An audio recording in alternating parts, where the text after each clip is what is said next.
Imagine a quaint, sleepy town nestled in the rolling hills of West Virginia. Sugar Grove, population barely 1,000, surrounded by dense forests and misty mountains. On the surface, it's the epitome of small-town America. Quiet streets, friendly neighbors, and a pace of life that hasn't changed much since the 1950s. But beneath that idyllic facade lies a hidden history, a real mystery buried in the heart of the Cold War. For decades, this unassuming place was ground zero for one of the US government's most secretive surveillance programs, a spy base hidden in plain sight, intercepting global communications while the world remained oblivious. What if your hometown was listening to the world's whispers? Stick around as we uncover the forgotten technology and mysterious discoveries of Sugar Grove, the US town that spied on the stars.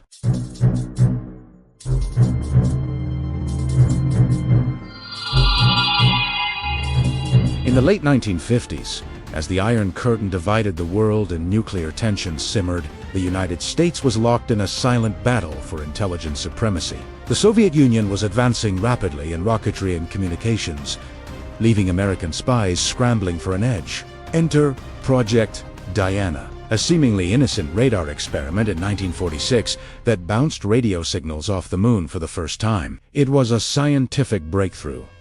But for the US Navy, it sparked a darker idea, using the moon itself as a mirror to eavesdrop on enemy secrets. Sugar Grove, West Virginia, was chosen for its remote location in the Allegheny Mountains, far from prying eyes and electromagnetic noise. In 1958, Congress quietly approved the National Radio Quiet Zone, a massive 13,000 square mile area spanning parts of West Virginia and Virginia. Officially, it was to protect the nearby National Radio Astronomy Observatory in Green Bank from interference. But the real purpose: to create a silent haven for what would become the world's largest radio telescope, a 600-foot behemoth designed to capture Soviet radar and radio signals reflected off the lunar surface. Construction began in secrecy. Workers poured concrete for a subterranean complex, complete with underground rooms for linguists, analysts, and top-secret operations. The dish, mounted on a rolling platform, would weigh over 22,000 tons and stand taller than the Washington Monument. It was engineered for 360-degree rotation, precise to a fraction of a degree, allowing it to track the moon's path across the sky. Hidden history like this reveals how the Cold War turned everyday landscapes into fortresses of spy operations. The project, codenamed NRRO, Naval Radio Research Observatory, promised not just surveillance, but secure global relays for US communications. But as bulldozers carved into the earth, whispers spread through Sugar Grove. Locals noticed the influx of Navy personnel and their families, housed in newly built compounds. What was this massive structure rising from the forest? Officials called it a space research facility, but the fences, guards, and restricted access hinted at something more sinister. This was no ordinary observatory. It was a gateway to intercepting the Soviets' most guarded transmissions, radar pings from missile tests, encrypted messages from command centers. The moon bounce technique exploited the lunar surface as a passive reflector, turning celestial mechanics into a tool of war. Yet, even in those early days, cracks appeared. Costs ballooned from $20 million to estimates of $300 million.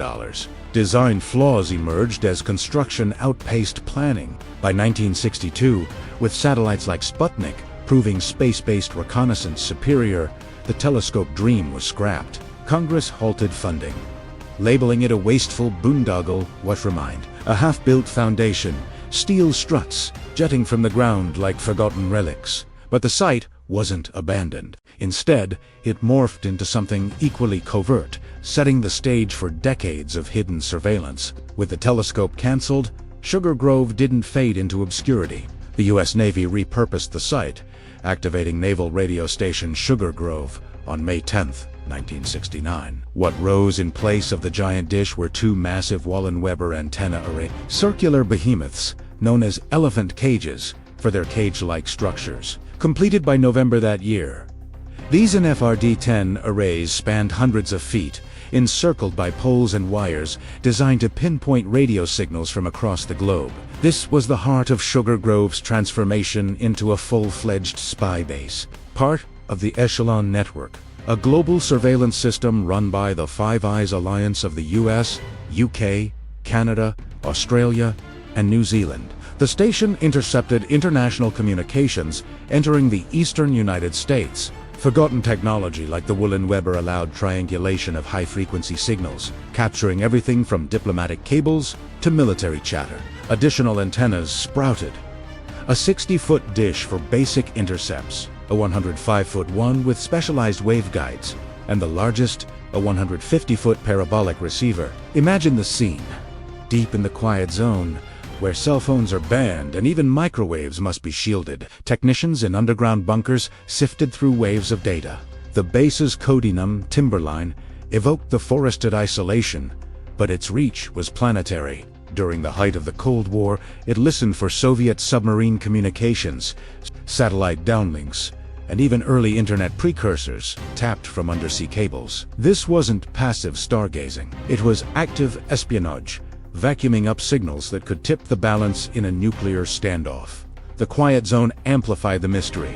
Residents adapted to life without radio interference, no Wi-Fi hotspots, no garage door openers that could jam signals. Greenbank's observatory enforced the rules. But Sugar Grove's operations were the true beneficiary. Locals knew the base was government work, but details were classified. Rumors swirled. Was it tracking UFOs? Spying on Americans? In truth, it was a linchpin in the NSA's web, similar to sites like Menwith Hill in the UK or Yakima in Washington. Edward Snowden's 2013 leaks later confirmed ECHELON's scope, exposing how such bases hoovered up metadata on calls, emails, and texts worldwide. Yet for all its power, Sugar Grove operated in the shadows. Navy families lived on-site in a self-contained community, blending into the town while guarding secrets. This real mystery of hidden history shows how small towns became unwitting hosts to global intrigue, their silence bought with economic stability. As the 1970s dawned, the base expanded, adding domes and dishes that dotted the landscape like alien artifacts. But beneath the technological marvel lay human stories of isolation, loyalty, and the ever-present hum of surveillance. Sugar Grove wasn't just a base, it was a town within a town. Spanning 123 acres, the facility included 80 townhouses for Navy personnel, a bowling alley, swimming pool, tennis courts, and even a wave pool.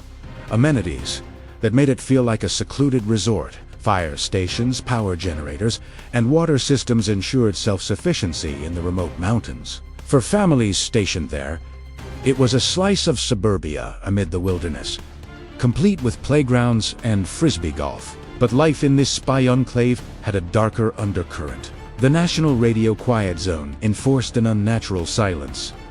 No cell service, no strong broadcasts. Residents joked about being off the grid, but it fostered isolation. Kids grew up knowing not to ask questions about Dad's work. "It's classified," was the refrain.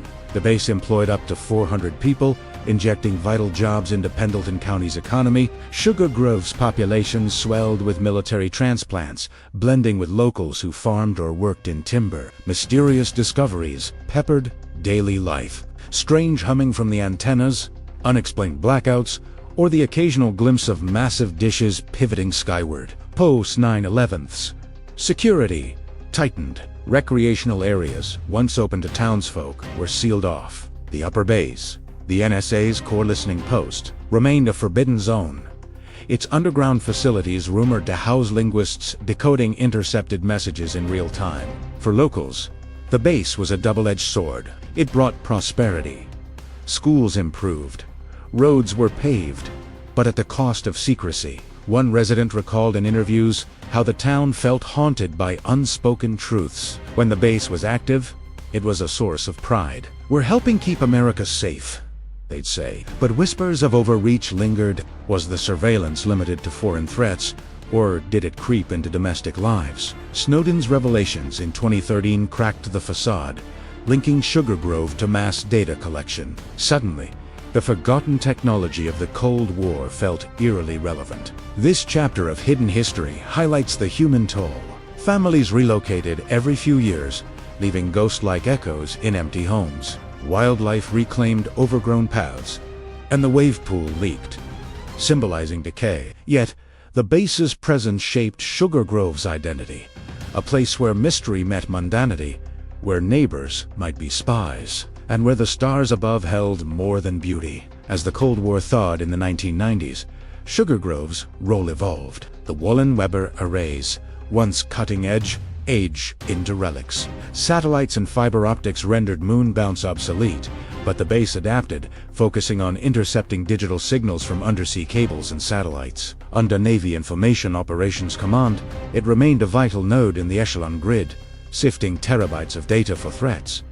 But change loomed. In April 2013, the Chief of Naval Operations ordered closure. By September 30th, 2015, the NSA shifted missions to nearby sites, deeming Sugar Grove redundant.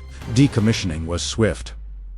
Antennas dismantled, buildings vacated. The once bustling Spied town fell silent.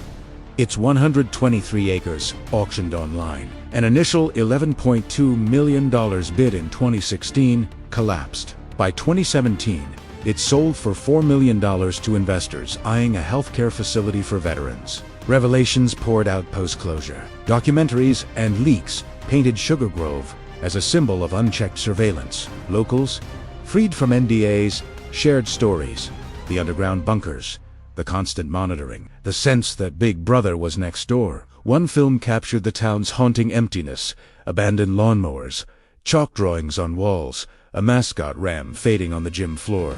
This mysterious discovery of the base's true extent shocked outsiders. What began as a moonbounce folly became a cornerstone of global spying, raising questions about privacy in the digital age. The quiet zone endures, protecting Green Bank's telescopes. But Sugar Grove's legacy lingers like a ghost. The NSA's Southern Listening Post reportedly still operates, a remnant of the original secrets. Economic fallout hit hard. Job's bunny set, leaving Pendleton County reeling. Residents mourned the loss, yet some welcomed the end of secrecy. This real mystery underscores how Cold War paranoia birthed technologies that outlived their era, embedding surveillance into society's fabric. Decades after its inception, Sugar Grove stands as a testament to the blurred lines between science and spy operations. The half-built telescope foundations, now overgrown, whisper of ambitious failures. The antenna scars on the landscape remind us of intercepted secrets that shaped history. From Cuban Missile Crisis intel to post-Cold War, but the true hidden history lies in the people. Families who lived the duality of normalcy and secrecy, townsfolk who adapted to a world without waves. In an era of smartphones and constant connectivity, Sugar Grove's quiet zone feels like a time capsule, a place where silence was weaponized. As we reflect on this forgotten technology, consider the broader implications. Surveillance, born in the shadows of the Cold War, now permeates our lives through algorithms and data farms. What mysteries remain buried in other small towns? Sugar Grove's story is a cautionary tale. In pursuit of security, we risk losing our privacy. Yet, it also highlights human ingenuity, the drive to turn the moon into a spyglass. In the end, Sugar Grove teaches us that truth, like signals bouncing off the stars, eventually finds its way home. Thanks for joining this investigative journey into America's hidden past. If you enjoyed uncovering this real mystery, like, subscribe, and hit the bell for more buried truths. What's your take on government secrets? Share in the comments below.